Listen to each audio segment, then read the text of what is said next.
আসসালামু আলাইকুম বন্ধুরা, আজকে আমি ডিম দিয়ে দেশি আলু দিয়ে দারুণ একটা রেসিপি করেছি। তাহলে সবাই প্রথম থেকে শেষ পর্যন্ত পুরো ভিডিওটা দেখে নিও। আমি এখন রান্নায় চলে যাই। আমি দেশি আলুগুলা এইভাবে আমি সিদ্ধ করে সুন্দর করে ছুইলে নিছি। এখন আমি মাঝখান দিয়ে কেটে নেব, আর এই আলু দিয়ে কী দিয়ে রান্না করবো সেটাও দেখাবো।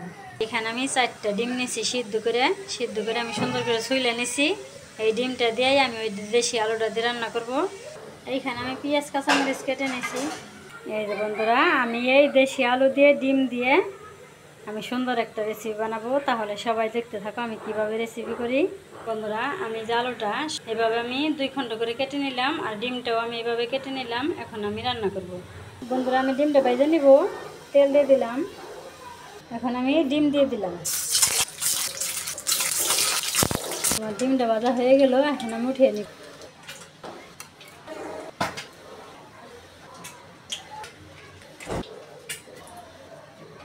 এখন পেঁয়াজ দিয়ে দিলাম, পাকা কাঁচামরিচ দিয়ে দিলাম। এই যে একটু হালকা ভাজা ভাজা করে নিলাম। এখন আমি বাকি মশলাগুলো দিয়ে দেবো। এখন আমি একটু ভালোভাবে কষিয়ে নিব, আদা রসুনের কাঁচা গন্ধটা যেন না থাকে। এইভাবে কষিয়ে নিলাম। এখন আমি আর বাকি মশলাগুলো দিয়ে দেবো।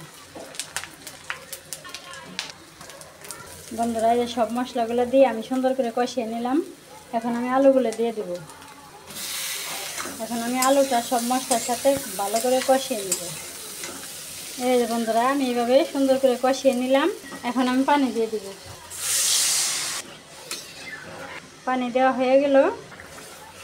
এই যে বন্ধুরা, আমার তরকারিটা হয়ে গেল। একটা বাটিতে ঢেলে নিব। বন্ধুরা, আমি চুলায় কড়াই দিয়ে দিছি। এখন আমি তেল দিয়ে দেব। একটা শুকনো মরিচ ছিঁড়ে দিয়ে দিলাম, অল্প কিছু জিরা দিয়ে দিলাম, পেঁয়াজ দিয়ে দিলাম। বন্ধুরা, ডিমের তরকারি নিরামিষের মধ্যেই পড়ে, সেই জন্য আমি রান্না শেষে আবার বাগার দিয়ে দিলাম। এখন আমি তরকারি দিয়ে দিলাম। বন্ধুরা, আমার তরকারি হয়ে গেল। এখন আমি নামিয়ে নিই। এই যে বন্ধুরা, আমার তরকারি নামিয়ে নিলাম। এখন এই ভেজে রাখা ডিমগুলো দিয়ে দিব।